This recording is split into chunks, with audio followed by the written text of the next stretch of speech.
This video will be part 1 out of maybe part 3 or 4, I don't know. This is because the challenge will take me way too long, seeing as I have other stuff such as homework and school. So to make sure my uploads don't falter once a month, I will do videos like this in parts just like this. So today I'm going to play Final Fantasy VII Remake using the absolutely worst weapons in the game possible. This video will only be chapter 1 to 5. This game is one of my top 5 games that I've ever played, and I'm not kidding. This game is great. If you can, I recommend picking this game up for the cheap price of only £59.99 Great British pounds. Final Fantasy VII Remake is around 37 hours including the side missions. However, because this is my first challenge, I'm trying to preserve as much sanity as possible. Therefore, I won't go crazy and make this challenge super hard. So if you do enjoy watching me lose my sanity, then make sure to subscribe. I cannot stress how important it is. If you could just check, because according to YouTube statistics, you should subscribe. The rules of this challenge are simple. 1. We have to use the absolute worst weapons possible, so they have to have the lowest stats out of all of them. In case some of them are tied, I will decide to attack damage. Number 2, I'm only allowed to use other weapons for their proficiency abilities, as without them the game is immensely difficult. I can use as many materials as I can. Number 4, I can use any bracelet for my character. Maybe in the future I'll redo this challenge on a harder difficulty with harder rules. So then again, please check whether you are subscribed. Now the very first mission was to destroy Marker Reactor 1. I had done this like 100 times, so it shouldn't be too hard. Imagine this video like Final Fantasy VII Remake in a nutshell.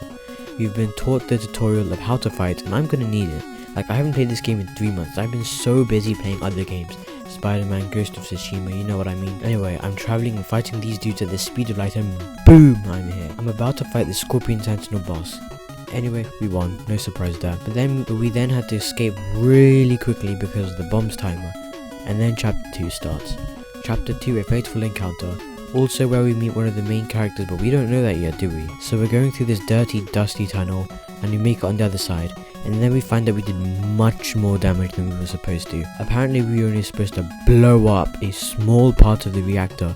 Like, seriously, what the heck were these guys thinking? Surely something catastrophic was gonna happen. Okay, so we are walking through Sector A after we receive a healing material from Jessie. There's just destruction everywhere, and miraculously no one, and I mean no one, has been hurt.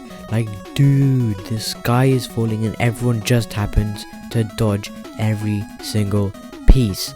I don't know, man, seems really weird. Definitely not accusing anyone of hacks. Anyway, Cloud, the main character, goes into a mental breakdown after we see the first appearance of the main villain, Sephiroth. Then after Sephiroth warns us of something that we are most likely going to ignore, we meet Aerith, or the girl who is getting harassed by these weird, dementor looking freaks. Anyway, she gives us a flower, and we do this look on our face as if we've never seen a flower in our life.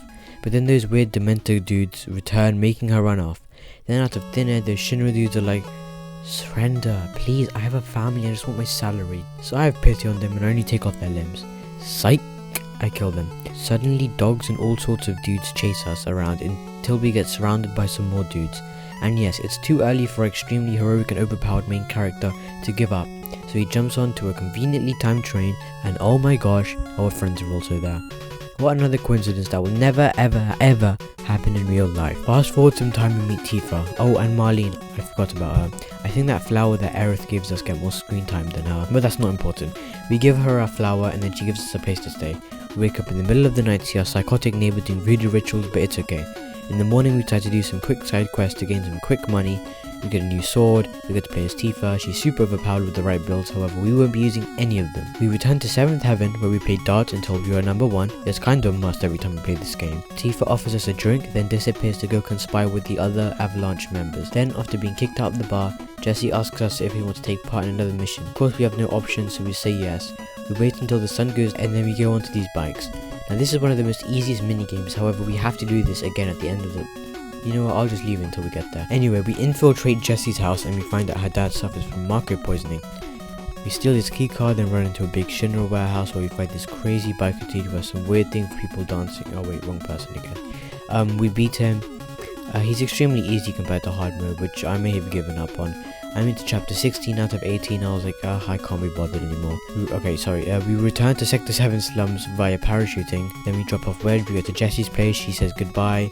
We return to our room, we sleep the night away. Then we wake up to find that those dementor dudes are back. We have to fight them, and in the process Jessie hurts her ankle, Wedge stays back to watch her, which means that the mission will be Cloud, Barrett and Tifa. Biggs ran far ahead to make sure that the path was clear. We have to fight all these soldiers, robots and weird acid spitting creatures, but we finally make it. We have a boss battle with this big crab looking dude, but it's okay.